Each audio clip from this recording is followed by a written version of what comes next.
Hello, everyone. Thank you so much for joining us this afternoon. My name is Emma Galdo, and I'm the Training and Documentation Manager for iClicker. I would like to introduce our presenter, Natalie Dougal. She is the Faculty Advocate and Training Specialist for iClicker. Natalie, I'm going to pass it over to you now. Okay, great. Thank you so much, Emma. All right, so today we're going to be talking about different ways that we can make it so that our students have a really easy time beginning to use iClicker, whether you're using iClicker Classic or iClicker Cloud. There's a few things that you can do at the beginning of each term to just make it easy for you and your students. So what we're going to cover today is first we're just going to talk about some general considerations when it comes to onboarding. We're also going to give you some tips for things you can do before your classes even start to make the transition to using iClicker in class really easy. We're also going to talk about iClicker and your learning management system. Learning management systems are becoming something that we rely on more and more all the time, and it can be a really helpful tool when getting your students to use iClicker easily. We'll also go beyond just talking about remotes, and we're going to talk a little bit more specifically about iClicker Reef, and that's when your students are able to use their app, or they can use their laptop or a tablet to participate in class. Or it's something that if you're only using physical remotes in class, you can enable iClicker Reef so that your students can have access to screenshots of your questions after class. We'll also talk about some best practices for the first day of class. That first day that you use iClicker in your class can really set the tone for the entire term, so it's something we want to pay special attention to. And then I'll share a few ideas for icebreakers that you can use in your class. I know some instructors don't love them, but most of us do some form of an icebreaker, and if you can couple that together with iClicker, you can accomplish two things at once. And then at the end, we're going to have a time for your questions and comments. So if I bring anything up while we're presenting, please throw it into the chat box or throw it in as a question, and it's something we can discuss at the end of our time together. Okay, so when we're thinking about onboarding, and this term onboarding simply means taking students from knowing you're going to use iClicker to actually being able to use it with confidence. So one of the things that I hear from instructors again and again is that their students are digital natives, so they can figure out anything. And I think there's some envy in our voices when we say this, when we think about how our students have always had access to the internet. They've always had access to things like cell phones. But the level that a student can participate with a digital device just because they were born during a time when they were really common is kind of the same as if I say that you are a car native and you've always had cars in your life, and therefore everyone who drives a car is really good at it because they have familiarity with it. And I can hear you going, oh yeah, that's not true. There are all kinds of different levels of drivers, and there are all kinds of levels of ability when it comes to interacting with digital tools. And when we leave our students just to figure it out, sometimes they disappoint us and they disappoint themselves. So instead of thinking about it as your student is this digital native who can do anything that they want with iClicker Reef, instead think about that first instruction you give to your students. It's a first assignment or an exam, and inevitably a lot of your students don't follow the instructions correctly, and that can have to do with stress. It can have to do with trying to multitask too much. It can do with not paying enough attention. Another thing that I want you to think about when you say to your students, hey, we're going to use iClicker, if you've ever been to a restaurant that's really busy and you walk up to the stand and you put your name in and they hand you a device and you walk away with it and you're like, what is this thing going to do? Is it going to buzz? Is it going to quack at me? Is it going to light up? You have no idea, and you're staring at it. And instead of, maybe thinking, oh, how fun, how nice, I'll go into the store next door, this is such a great tool, you might be thinking, is this thing going to give me a slight electric shock? You have no idea. And so setting up ideas for your students can just make it so that they can really focus on what you're trying to teach them rather than sort of feeling like they've been thrown into the deep end with a device they don't know well. So explicit onboarding instructions for your students can do a lot of things. Number one, they lower student and instructor stress. Our students really want to do well in our classes. They really want to learn whatever it is that you're trying to teach them, but that can come with a lot of stress. And so anything we can do to lower that stress makes it so that they can be more successful with whatever task they're trying to do, because stress makes it so that we're not making choices as well as we could. It also reduces in-class disruptions. I know a lot of instructors will send an email to their students the night before and say, hey, remember, we're going to use iClicker tomorrow, and that's pretty much it. And when they get to class that day, maybe 20% of their class is panicked because they don't really know what it is they're going to do. They're raising their hands each time you ask a question. I've even seen instructors stop using iClicker because they feel like it's too disruptive. And so we can really lower those disruptions by having explicit onboarding for students. It also smooths out any of the end of course grade discussions that you might have. We have students who all term might not actually look at their grades, and it's in the last 2 weeks that they start to look at it. One of the things that you'll want to do when you're onboarding your students with iClicker is to point them towards your learning management system, and to make it so that your students are aware of how iClicker is going to impact their grades, how it's going to show up in the grade book, and therefore when it gets to be the end of the term, you have fewer students feeling unsure that all of their points have been caught. And then lastly, we really want to establish that iClicker is fun. And it's engaging, and it's a tool that students really look forward to using. And we don't want to make it something that our students dread, because that's completely opposite to why you're bringing in iClicker in the first place. You want your students to get excited when an iClicker question shows up on the screen and not get a little knot of dread in their belly because they're thinking, I don't really know how to use this tool. So before your first day in class, I have a few tips for you. Number one, we have all kinds of iClicker instructor checklists that we've created on the support side of things.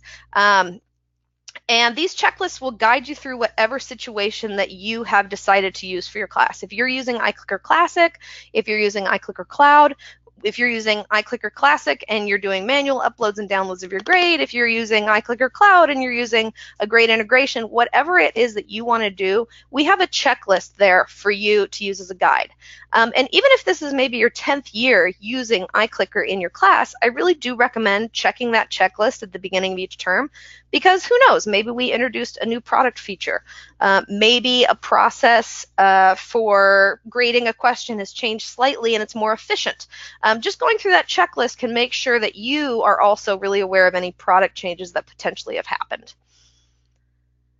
You'll also want to include iClicker in your syllabus and your LMS. You'll notice that I have little blue links out here, and that's because these actually link to documents that are over on our support site. So we have syllabus language that you can take and modify and include in your syllabus. And this syllabus language is stuff that Emma has actually created after talking with our faculty advocates and seeing how they include iClicker in their syllabuses. So they're syllabi, not syllabuses. So by looking at all those different syllabi, Emma was able to say, okay, here is kind of an approach to including iClicker in your syllabus in a way that's really effective and that actual real instructors have found helps their students use iClicker easily. So including iClicker in your syllabus is also just very helpful for your students, because I know that we can complain about our students who never look at the syllabus, but I would say about 70% of your students really look at that document as something special and something that they really examine. So including iClicker in your syllabus and some discussion in your LMS is really, really helpful to them. It's recommended that you message your students about iClicker right before the first day of use. If you come in on the first day and you kind of go over what everything is, the iClicker piece might get a little bit lost. You want to go and say, hey, it's Monday night, Tuesday, I'm going to see you guys all tomorrow. You need to be ready to go with iClicker. And you can let them know how to get ready to go with iClicker as well. So one of the things that you can do when you message your students or you include discussion in your LMS or your syllabus is to proactively answer student questions that they don't even know that they have. So here are some questions that students again and again have for their instructors that they want answered. So the number one is obviously, how's iClicker going to impact my grades?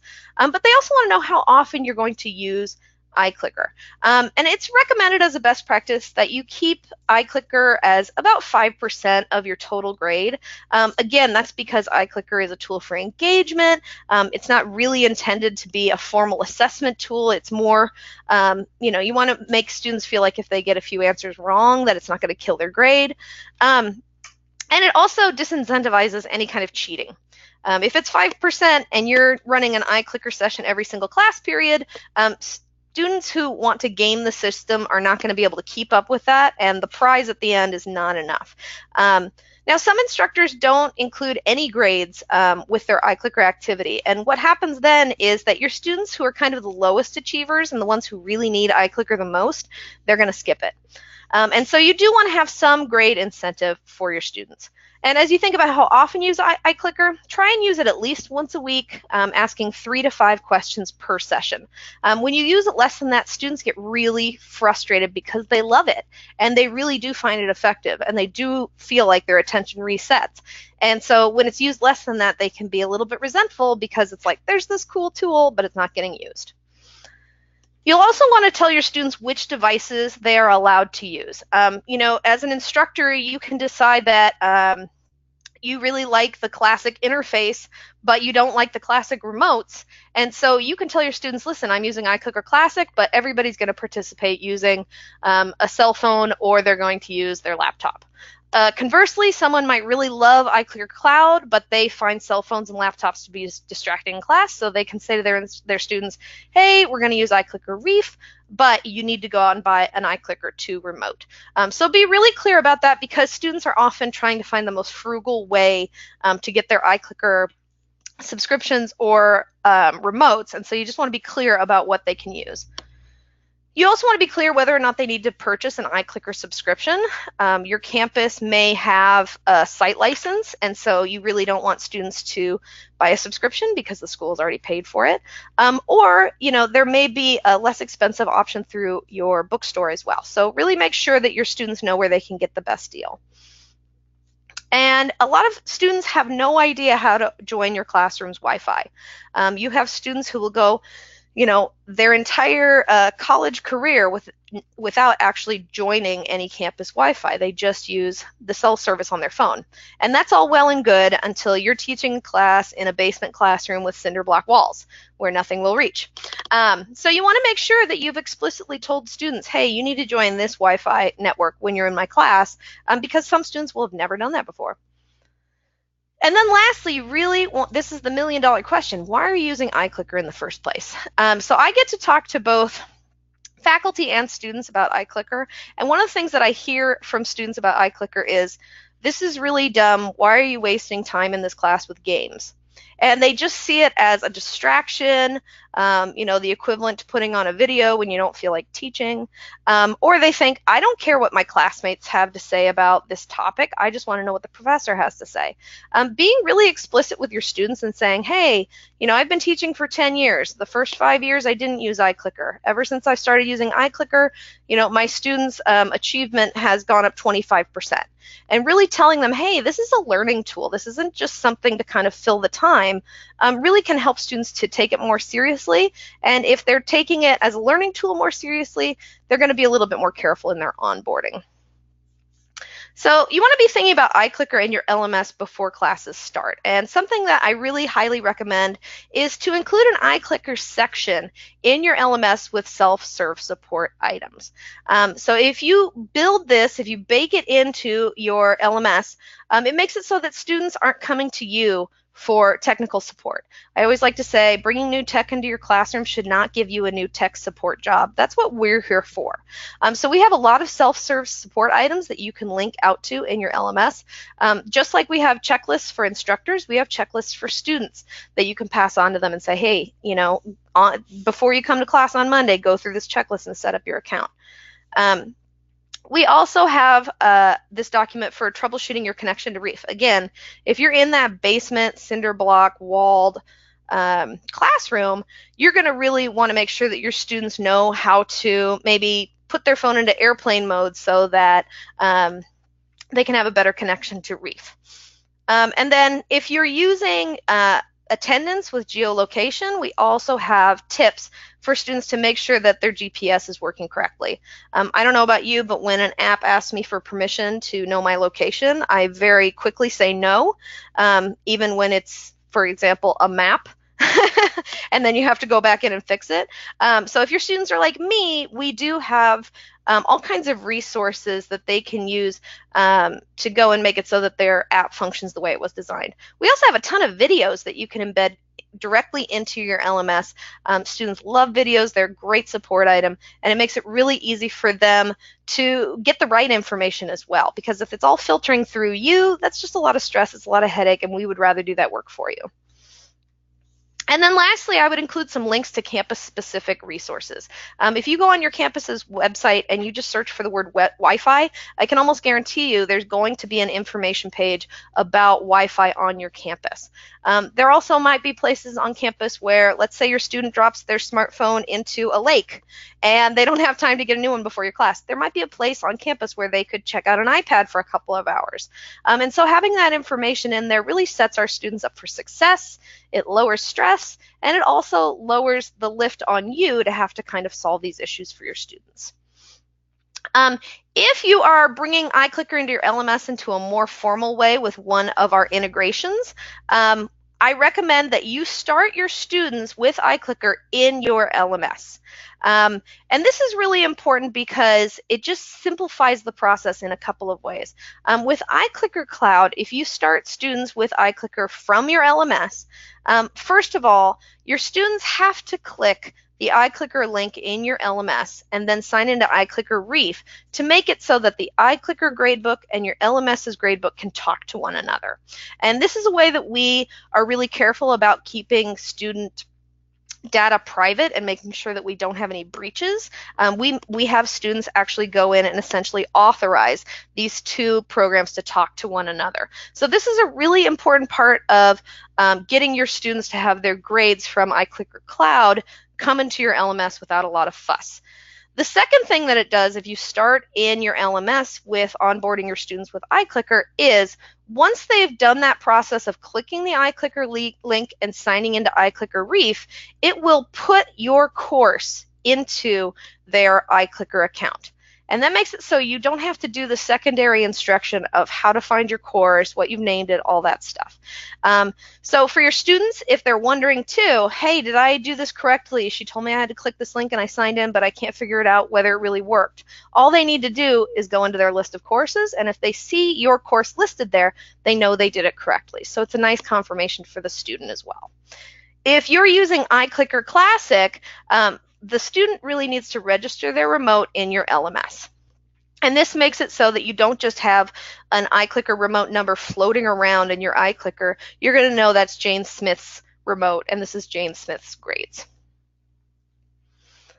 So on the first day of class, I have a few recommendations for you. I like to chunk up when I construct my classes, and I like to make it so that I have certain tasks that I do before the term even starts, and then I think about these other tasks later. So when you're getting to your first day of class, one recommendation that I have for you is to avoid associating iClicker with grades for the first 2 weeks of class. In those 2 weeks of class, you know, you have some students who will drop the class. You have other students who will add the class. You'll have a student who maybe their financial aid check hasn't come in yet, and so they're not able to buy their Reef subscription yet. We do have a trial period that should cover that, but just by not associating iClicker with grades for the first 2 weeks, it again brings down the stress and makes it so that students don't dread when you're using iClicker at the beginning. It just seems like fun. And it also makes it so that if you have you have students who switch between two sections, you don't have to go back and do a bunch of fancy footwork with your gradebook. I'd also recommend devoting some class time to iClicker onboarding. And I know class time is precious. You don't want to waste any of it. I really don't think that this is a waste. What we see is when we have instructors who really use iClicker well and the students are comfortable and the instructor is comfortable, those instructors spend maybe 15 minutes getting their students onboarded in class. And yes, they do this even if they've set out instructions to their classes ahead of time. This is especially true if you've got a large class. So let's say you have a class with 700 students and only 95% of them do the instructions correctly outside of class. You still have 5% of students in that 700 class. You're still going to have 35 students who might be airing out their armpit in the back of the class, waving their hand saying, I don't know how to do this. And so when you have these large numbers of students, it can be really helpful to simply say to your students, okay, class, we're going to all log into Canvas. Is everybody logged into Canvas? Okay, now we're all going to click on iClicker. Okay, everybody's clicked on iClicker. Now we're going to click that link and log into Reef. And we literally have one of our instructors who will have this huge lecture hall going, click the link, click the link, click the link. Because she knows once that process is done, iClicker becomes really almost a self-managing thing. And we also have first day of class decks that are available to you, again, to download, to manipulate however you want, that can walk your students through this process. And something that can be nice about doing onboarding in class is it's also an opportunity for your students to get to know one another. So again, we talked about how digital natives have all different levels of skill when it comes to working with a new digital tool. And something that your students will appreciate is there's going to be a peer next to them. And if one student is confused, there's going to be maybe 2 or 3 around them that say, hey, I can help you with this. And it makes a really natural and easy way for your students to get to know one another. I also recommend using low stakes or icebreaker questions right at the beginning. This gets students so that they are used to using the system before it's really going to impact their grade. Again, we're keeping that stress down. We're keeping it as an engagement tool. I recommend that you try all the question types and you demonstrate to your students how they're graded. You know, if you're teaching an art history class, you might not see a lot of use for, say, a numeric question, but it can be nice just for a student to see how they function. And then lastly, let your students know about study tools in iClicker Reef. So if you're using iClicker Reef, and even if you're just allowing them to use physical clickers in class, they can still have access to this if you enable iClicker Reef. They're able to see and get a screenshot of each question that you ask, and then they can take those screenshots and turn them into a pack of flashcards, or they can turn it into a practice test. And so this gets them going back to that material you spent so long and careful presenting to them. And not only will they be studying each time they look at that flashcard, but they're actually going to remember that moment in class when the question was asked. They're going to remember that moment between when they answered and when they found out the right answer. And they're going to remember that moment when they found out the correct answer and there was a discussion. So this is a really unique and dynamic touchstone that students can use to put themselves not just back into the information, but actually back into the experience of being in your class and learning. So it's a really powerful thing, but a lot of students, again, unless you tell them, hey, there's this thing called study tools in Reef, you can click on it and make flashcards, you can click on it, make a practice test, some of them just won't explore and find out that it's there. So explicitly telling them makes sure that they get the most out of iClicker. So I've got a couple ice-breaking ideas before we get to our Q&A section. One of the things that I always think is fun is to take the pulse of your class on the first day and really figure out what is it that your students already know. You know, sometimes we walk into a class and we assume, oh, they're going to know X, Y, and Z. And it can be weeks later that we find out that they might be missing good understanding of a really core concept. It's also always fun to figure out what students think they know. You know, if you teach a really popular course that also has popular misconceptions, this is a nice time to let them explore those head on. It's also good to know, you know, what do you wish you knew about your students and what do you wish they knew about you? With my students, I always want to know who's a veteran. I want to know who's working 2 part-time jobs. I want to know who's driving 90 minutes to come to class every week. That's something that I really want to know. Also, there are some things that your student might want to know about you. I taught at community colleges, but I also attended community colleges. And I found that when my students knew that I attended community colleges, they were a lot more interested in what I had to say about transfer or about career opportunities after they were done with their education. You can also ask your students some questions that will do some level setting in your class. For example, you could say, is Wikipedia a source you can use for your essays? And you're going to hear this resounding no, but then you say, okay, why? And people will say, because it's the internet. You say, no, we're going to talk about tertiary sources. So it's just a really nice time to kind of take what your students, again, think that they know, and you're able to address it head on. You can also say, hey, what are some methods you use for proofreading your writing? So these are 2 questions that are pretty specific to my field because I was teaching composition. But these are just things that, your students can surprise you. And that's one of my favorite things about teaching, is that your students can surprise you. And they might have great ideas that you've never even thought of. Another ice-breaking idea that I like is to try a syllabus quiz. So this is something fun that you can do. You can do it with individual students, or you can break them into teams. But you can basically turn your syllabus into a game. And, I was talking before about how maybe 70% of your students really find the syllabus important. And I can almost hear people going, yeah, right, out in the internet land.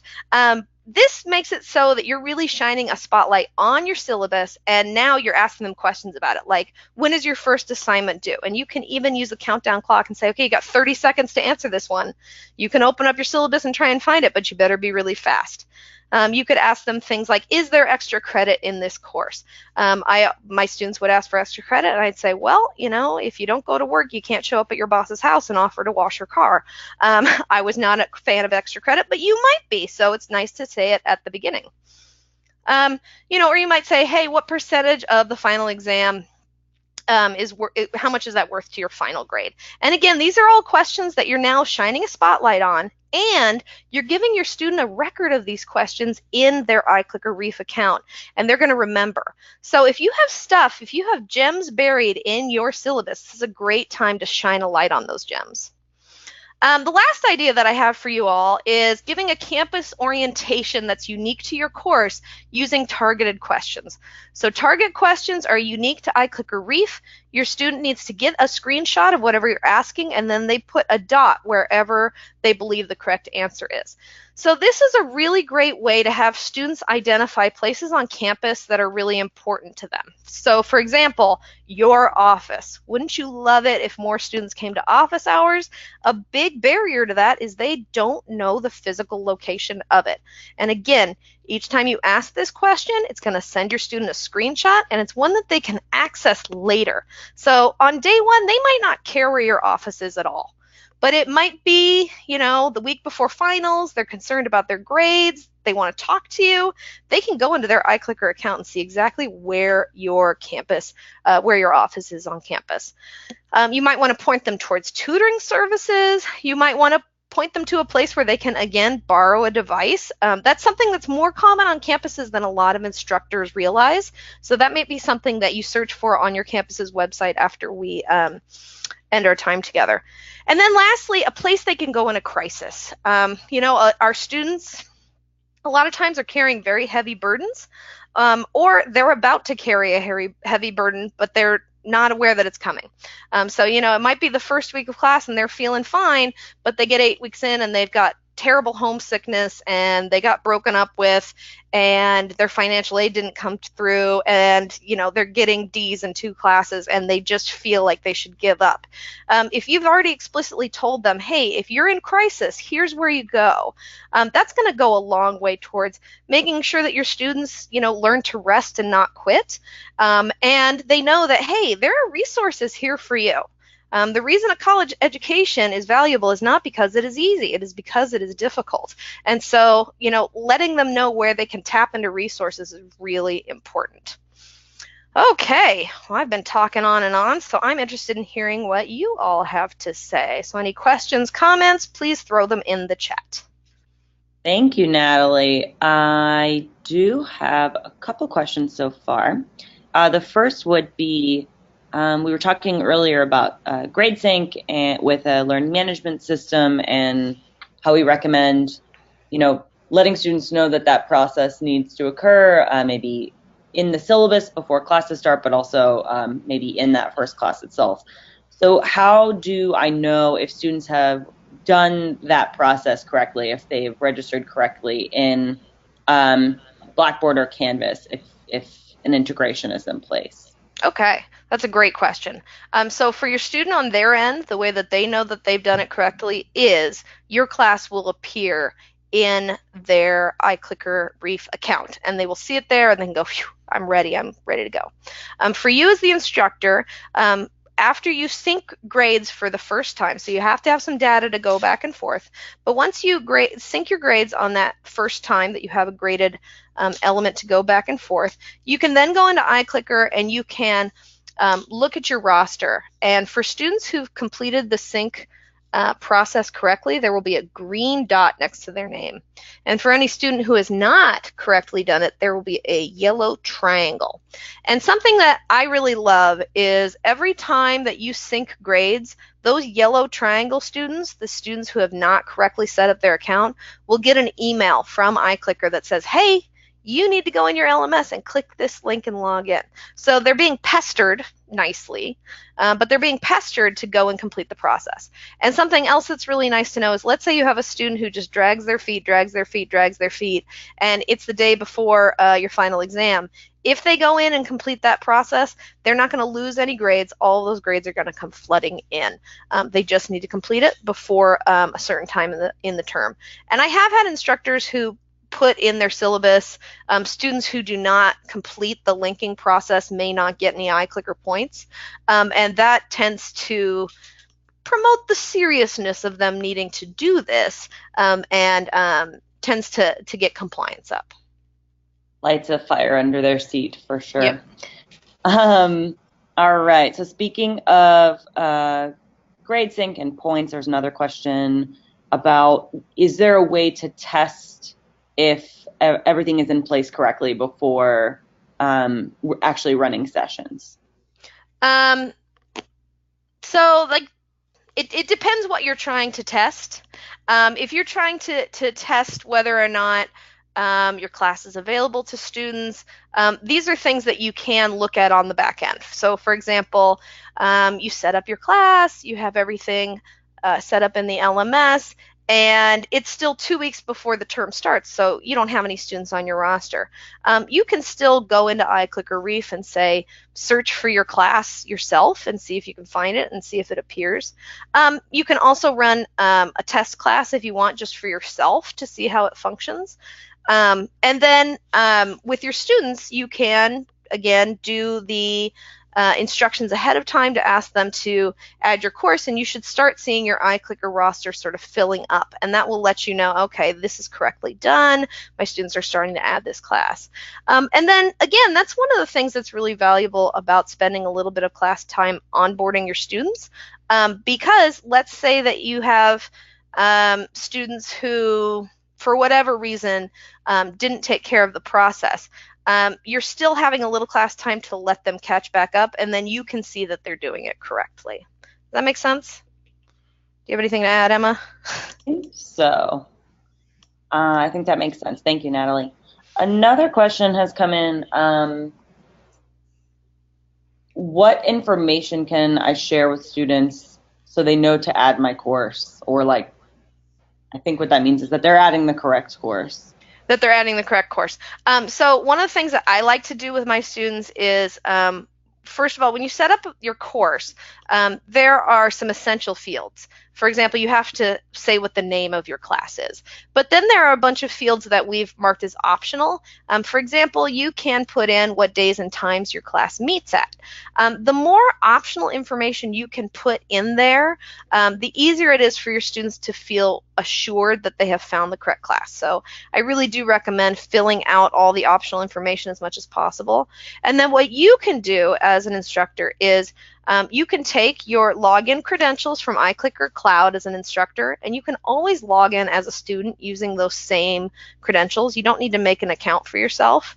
And what you can do after logging into iClicker Reef is to simply search for your class in the place where you know you've created it, and then you can take a screenshot of what it looks like when your students need to add that class. And you can add that screenshot, say, to your LMS and say, this is what it should look like when you found my course. Be sure to add this course. I'd also say that students, as far as adding the course goes, it's probably one of the easier steps that they do.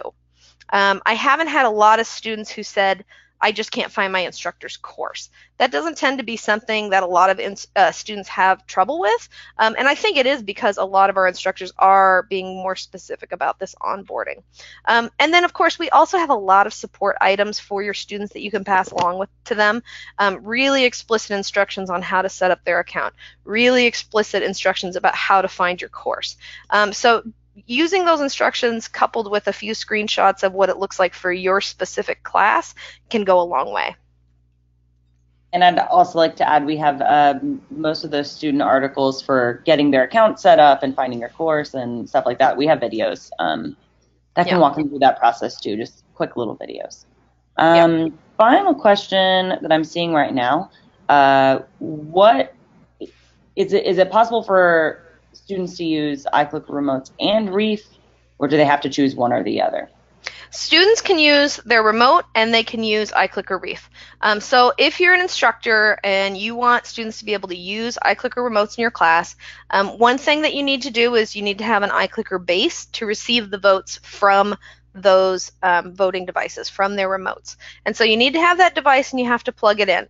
That's literally all you have to do, though. There's nothing that you have to do to tell the system, hey, gather these votes or anything like that. It'll know what to do as soon as you plug it in. It recognizes it's plug and play. So we do have instructors who they only want to use remotes, but they want students to have access to study tools, and they want students to have access to screenshots after class and all that good stuff. And so for them, they tell their students, hey, you need to buy an iClicker 2 remote.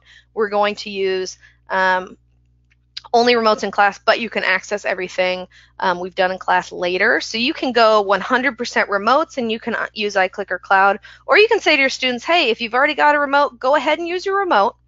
The great thing about buying a remote is they never have to buy an iClicker Reef subscription as well. They've already paid once. We're not going to make them pay twice. So if they're only using a remote in class, they just have to register it in their iClicker Reef account. And then other students in your class can choose to use a laptop. They can choose to use their phone.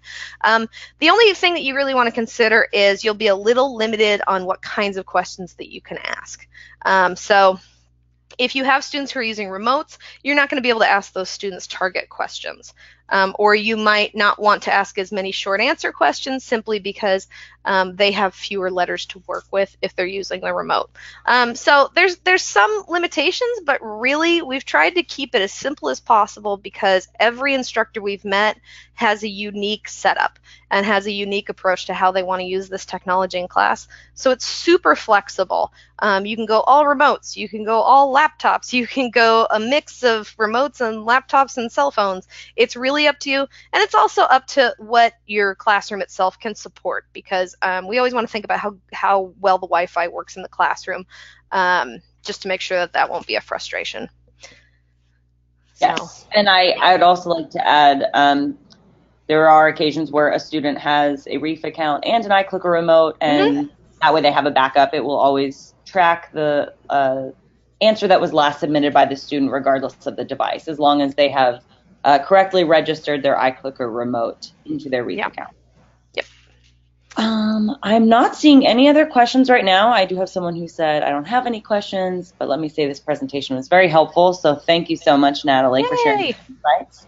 I would say the other thing is if I just breezed over something that you really wanted more intensive conversation with, one of the things that you can do is you can sign up for a training on the iClicker site, and then you can meet with one of us to really talk about any specific concerns that you might have about iClicker in your class, whether it's classic or cloud. And we are never getting rid of remotes. Remotes will always be a key part of iClicker. So if you love your remotes, I want you to know that it is possible for you to get a lot of the benefits of iClicker Cloud and still keep your class a remotes-only class. We are always going to offer that. Yes. All right. Thank you so much, everyone, for joining us today. Thank you so much, Natalie, again, for sharing your insights with us. Happy teaching this term, and feel free to contact us at any time throughout the term if you have feedback or questions. We love getting your feedback. Yep. Thanks so much, everybody. Thank you. Have a good one.